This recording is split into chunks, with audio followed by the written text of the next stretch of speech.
Graphing a system of equations when the solution is a perfect point or two whole numbers. So, for instance, if it intersected at the point 5, comma 6, that would be wonderful, and that's easy to find the solution of.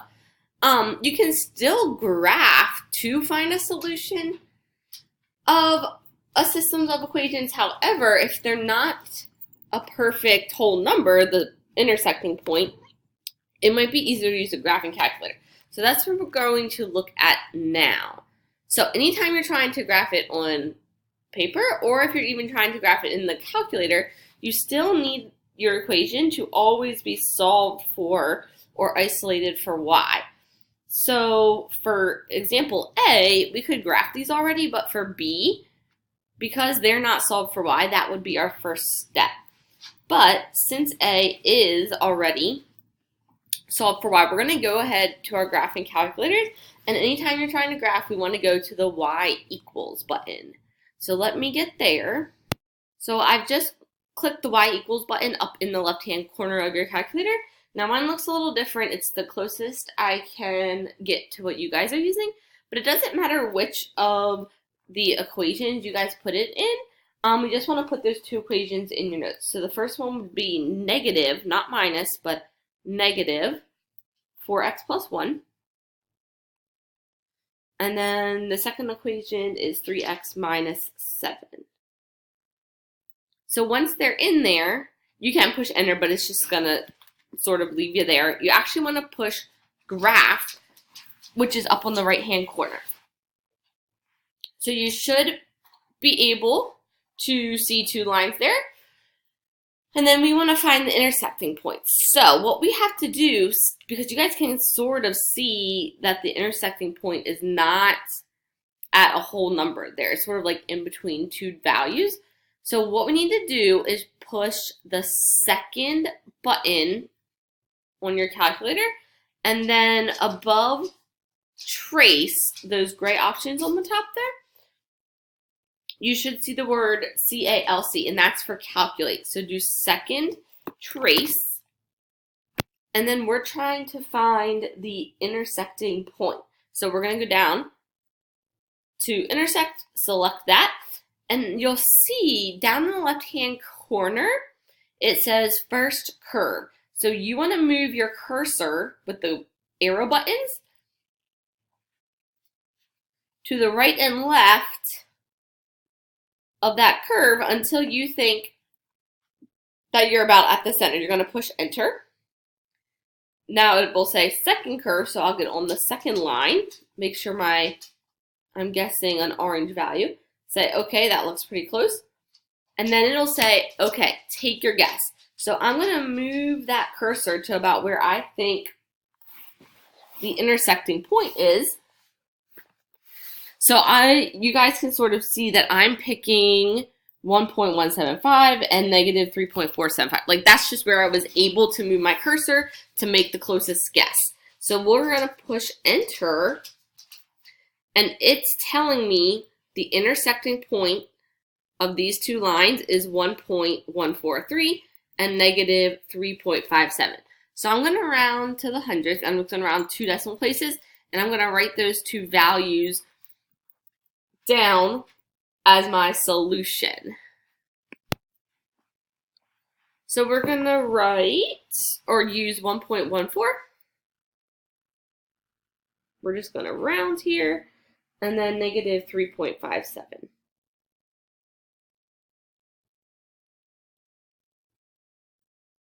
as my solution. So we're going to actually check to see that if we did this correctly. We typed everything in the calculator. I'm pretty sure we did, but we're going to go ahead and plug it in anyway. So I'm just choosing one of your equations. Go ahead and plug in those 2 points. So let's just use the first one. So y equals negative 4x plus 1. So the y value we said was negative 3.57. Does it equal negative 4 times our x value of 1.14 plus 1? So negative 3.57 will just stay over there on that left-hand side. And then negative 4 times 1.14 plus 1 is negative 3.56. Okay, so we've got negative 3.57 equals negative 3.56. Technically, they're not exactly the same, right? But they are pretty close. They're just off by 100th. So I'm going to put that little symbol there, and that just means approximately. So what happens, and that's what it's sort of discussing at the bottom of your page there. What did we notice when we checked our answer? We'll get to B, but for part A, the values on both sides of the equation are similar but not exact. The reason that is because, and in your calculator, there might even have been more decimals. We rounded. We did not use the entire decimal value. So when we can, to keep from errors happening or mismatching values, we're going to try to use exact fraction answers where we can in this course to keep from having to do approximate, because we want to get as close to exactly, if we can, the right answer. So let's go ahead and look at B. And for B, I said we're going to have to rearrange these equations. So we're going to do that. So 2x plus 5y equals 10. I'm going to subtract 2x over, so that will give us 5y equals 10 minus 2x. And then we have to divide both sides. And actually, we're going to do that over here. Divide both sides by 5. So we end up 5 divided by 5 gives us y equals 10 divided by 5 is 2. And 2/5, we could leave it as decimal mode. I literally just talked about trying to leave these in fractions so we get the correct answer. So instead of doing 2 divided by 5 and getting a 0.4, we're just going to leave it as 2/5 x. And that's what we will type in our calculator to graph it. So for the second one, what we would do is subtract the x over. So we would get 15 minus x, and then divide everything, both sides of the equation, by negative 8. So y equals 15 divided by negative 8. Again, we're going to leave that guy as just a fraction. So negative 15 divided by 8, and then minus x divided by 8. Really, there's a 1 in front of that guy. So we're going to leave this, and since it's a negative 8, negative 1 and a negative 8 makes this a positive 1/8 x. So what we have to look at is how to properly type in fractions into the calculator. If you're going to use the calculator to help you, you want to make sure you know how to type it in correctly. So let's go ahead and go to our calculator again. Go to the y equals, clear out what you just put in there, and put in what we have. So we'll clear out what we just put in there. So our first equation, y equals 2 minus 2/5 x. So there's no fraction button on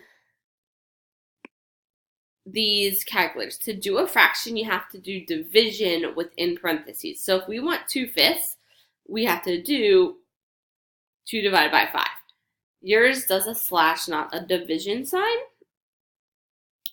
And then we'll put our letter x. And then our second equation, y equals negative, and let's do them in parentheses, negative 15 divided by 8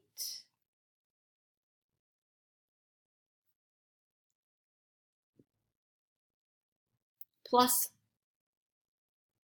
parentheses 1 divided by 8x. Graph that bad boy.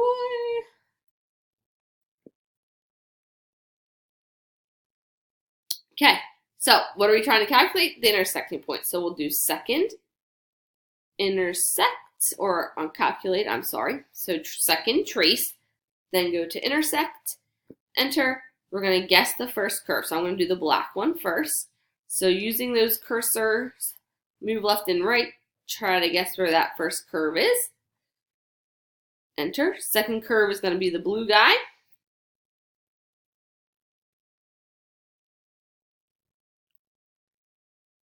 Guess the middle or the intersecting point of that one, and then it looks pretty close in the center already. So that will be my guess. So the intersecting point is 7.38 and negative 0.95.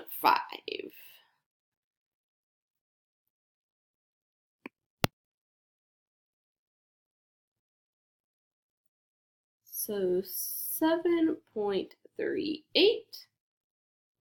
and negative 0.95. So I'll let you guys go ahead, plug those in there to check them.